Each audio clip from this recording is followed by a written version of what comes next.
Terima kasih Anda masih menyaksikan Kompas Petang, Saudara. Kalah dari Arab Saudi, langkah timnas Indonesia untuk lolos ke Piala Dunia 2026 terhambat. Namun harapan masih ada. Kemenangan atas Irak jadi misi yang wajib dicapai. Timnas Indonesia pun, Saudara, mulai melakukan latihan jelang laga melawan Irak pada Minggu dini hari nanti. Dari video yang diunggah di kanal YouTube Timnas Indonesia, tampak sejumlah pemain yang melakukan latihan ringan. Manajer Timnas bilang, banyak pekerjaan rumah yang perlu dilakukan skuad Garuda, mulai dari taktik, kebugaran karena jadwal yang ketat, hingga yang tidak kalah penting adalah kebangkitan ataupun membangkitkan mental pemain pasca kekalahan melawan Arab Saudi. You see? That was nice. You see?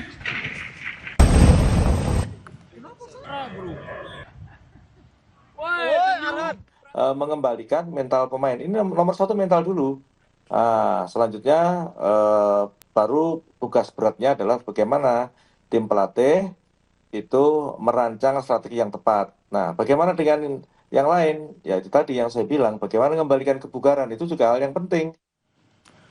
Ketua Umum PSSI sekaligus Menteri Pemuda dan Olahraga Erick Thohir berpesan kepada Timnas Indonesia, di mana Erick meminta JI Jets dan kawan-kawan segera bangkit. Erick menulis di akun Instagramnya, Timnas Indonesia harus mengakui keunggulan Arab Saudi dengan skor 3-2. Bukan hasil yang diinginkan. Timnas Indonesia telah berjuang sekuat tenaga. Timnas harus segera bangkit dan fokus ke pertandingan berikutnya melawan Irak.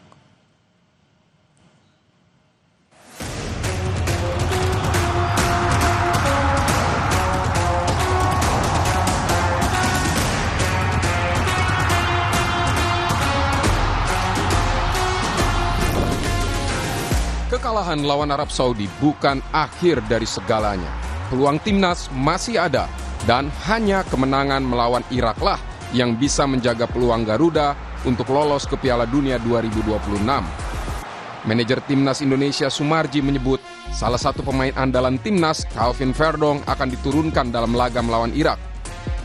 Verdong absen saat Indonesia kalah dari Arab Saudi lantaran cedera leher. Selain Verdong, juru gedor timnas Ole Romani juga disebut kondisinya membaik dan siap dimainkan sejak babak pertama lawan Irak. Kalau Verdong insya Allah tidak akan jadi masalah karena memang kami mempersiapkan strategi ini, mempersiapkan Verdong untuk lawan Irak. Sementara kalau Ole karena kemarin tidak main 90 menit sebagai cadangan, tentu kondisinya Ole juga sangat baik, tidak mengalami apa-apa. Semalam juga langsung begitu selesai langsung diterapi. Ini tadi pagi juga terapi lagi. Ya, saya kira kalau kondisi Ole sama Verdong insya Allah tidak ada masalah. Analis sepak bola Wesley Hutagalung mengingatkan saat laga melawan Irak, Kluivert jangan salah pilih formasi dan salah menempatkan pemain. Menurutnya pertandingan lawan Saudi jadi bukti banyak penempatan pemain yang kurang tepat. Menurut saya kerangka tim dikembalikan, tapi kalau mencoba-coba lagi, resikonya Irak itu mainnya akan juga direct dan crossing dan pasti juga akan menekan seperti kemarin itu. Jadi kalau kita salah pilih formasi, salah pilih orang di tempat yang salah, ya akan berat untuk keluar dari tekanan. Saya adalah itu pemilihan kerangka tim, starting line up-nya siapa dan orang yang tepat. Karena yang membedakan pelatih itu, Mbak Cynthia, adalah keputusan dan feeling instingnya. Ketika dia mengambil keputusan, dia harus memakai insting dia.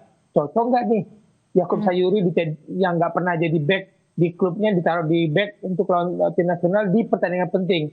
Cocok nggak nih Mark Klok yang beradu tempat dengan Joe Pelopessi.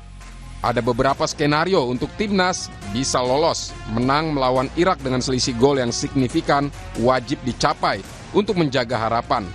Sementara di laga lain, Irak harus menang melawan Arab Saudi. Jika skenario itu berjalan dengan koleksi poin yang sama, skuad asuhan Patrick Kluivert bisa lolos ke Piala Dunia 2026. Apapun hasilnya, perjuangan belum usai. Jika gagal memuncaki klasmen, kemenangan atas Irak setidaknya akan memastikan timnas Indonesia melaju ke kualifikasi putaran kelima, menjaga asa untuk tetap berada di jalur Piala Dunia 2026.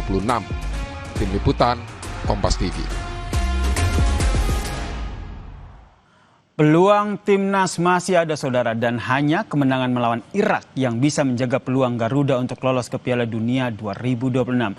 Lalu seperti apa kira-kira strategi yang akan dipakai Perty Clifford dalam laga hidup mati melawan Irak? Kita membahasnya bersama dengan analis sepak bola Bung M. Kusnaini telah bergabung bersama kami di Kompas Petang. Selamat petang Bung Gus. Selamat petang ya Sir. Ini oke lah kita lupakan kekalahan melawan Arab Saudi, tapi ada kabar, bisa dikatakan kabar gembira nih, karena ketika lawan Irak nanti akan ada Verdonk dan juga oleh Romani yang akan ditampilkan. Menurut Anda, strategi yang digunakan oleh Perty Clifford untuk menempatkan dua pemain ini seperti apa? Iya, ada dua opsi sebetulnya ya. Yang pertama, Clifford tetap mempertahankan formasi 4-2-3-1 karena memang ini sudah diuji coba pada bulan September ya. September itu kan dalam 2 kali pertandingan friendly internasional, Clifford bermain dengan formasi 4-2-3-1. Makanya di pertandingan bulan Oktober dia berani main itu. Dan ternyata memang hasilnya kurang memuaskan memang. Tapi kalau dia mau meneruskan formasi 4-2-3-1, maka Calvin Verdonk harus main di posisi bek kiri.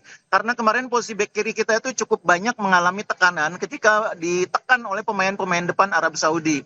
Beberapa momen di mana terjadi gol ke gawang kita, itu juga terjadi serangan ke gawang kita, itu juga akibat sektor bek kiri kita dieksploitasi. Nah, Verdonk ini sangat kuat bertahannya ya. Dan saya yakin meskipun dia sempat mengalami cedera otot paha ya, bukan cedera leher dia, cedera otot paha. Itu saya kira untuk pertandingan lawan Irak dia akan sangat siap. Yang kedua saya pikir kalau misalnya Ole Romani bisa betul-betul sembuh, tidak ada masalah, harus dimainkan. Karena kemarin kita sudah melihat ketika Ole Romani main, serangan kita tuh lebih punya arah. Serangan kita tuh lebih punya target di depan. Ketika main Ragnar di posisinya Ole, Ragnar sepertinya belum terlalu siap. Apalagi level kebugarannya, kecepatannya saya lihat belum kembali ya, belum pulih. Sehingga di depan kita sangat kesulitan membongkar pertahanan lawan. Bola-bola dari belakang banyak hilang, apalagi yang dipilih adalah bola-bola direct. Kalau ada Ole, kita punya opsi pemain yang lebih cepat, lebih gesit, lebih punya naluri mencetak gol. Dan mudah-mudahan Ole bisa bermain setidaknya 75 menit. Karena mungkin 90 menit mungkin masih agak berat, tapi mudah-mudahan 75 menit bisa main. Tapi ini menurut Anda akan dimainkan mulai dari awal pertandingan ya? Ya, kalau melihat kemarin cara dia main, cara dia menahan bola, cara dia berduel, kelihatannya sudah bisa main sejak awal ya. Mungkin kemarin dokter tim baru merekomendasikan main babak kedua ya, sehingga pelatih juga tidak bisa mengelak.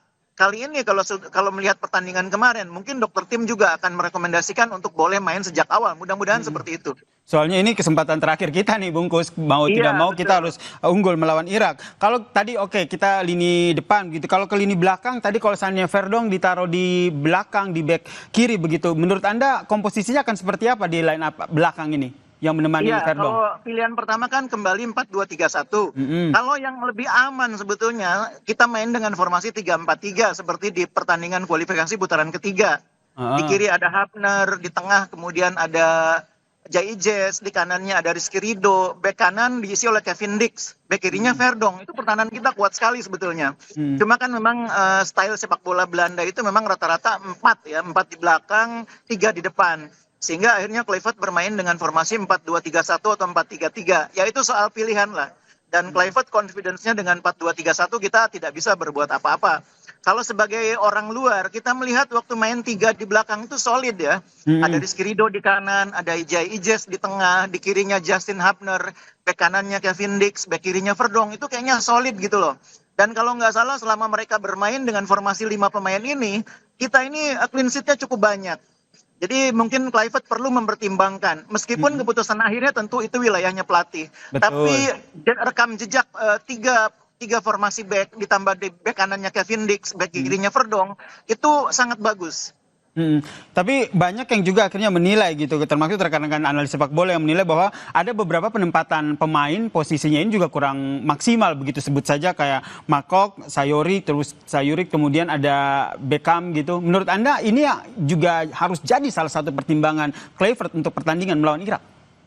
Iya, mungkin lebih tepatnya bukan penempatan ya, pemilihan ya. Karena Sayuri itu main di bek kanan tuh di timnas kan juga sudah diuji coba bulan September.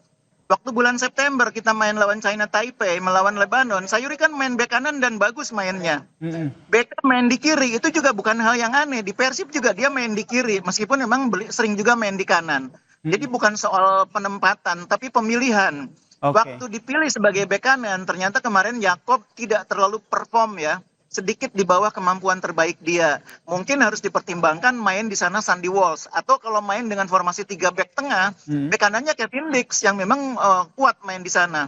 Nah, balik lagi nih, itu semua akan bergantung kepada formasi yang dipilih oleh Clifford setelah Betul. mengevaluasi pertandingan kemarin dan kemudian memilih mana yang paling cocok.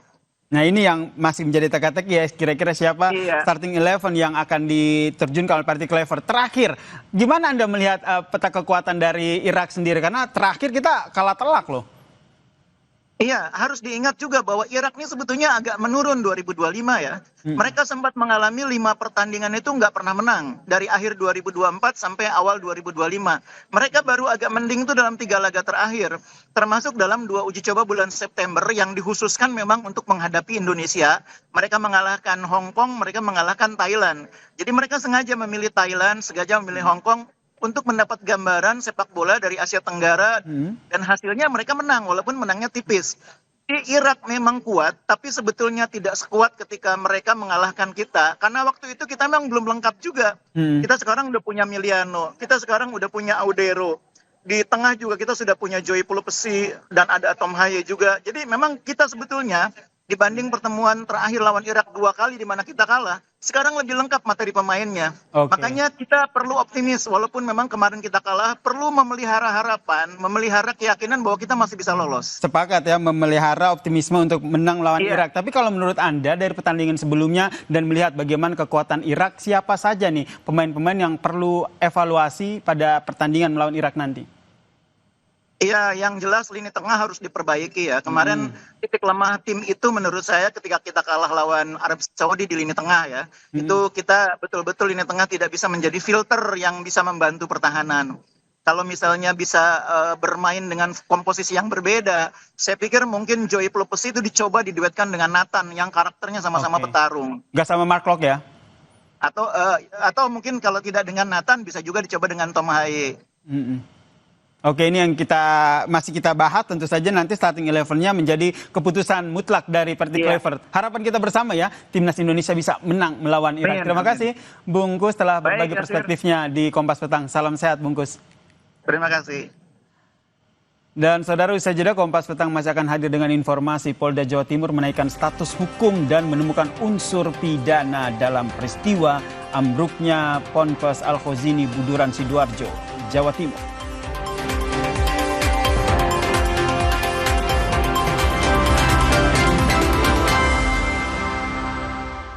Kita sugar dulu.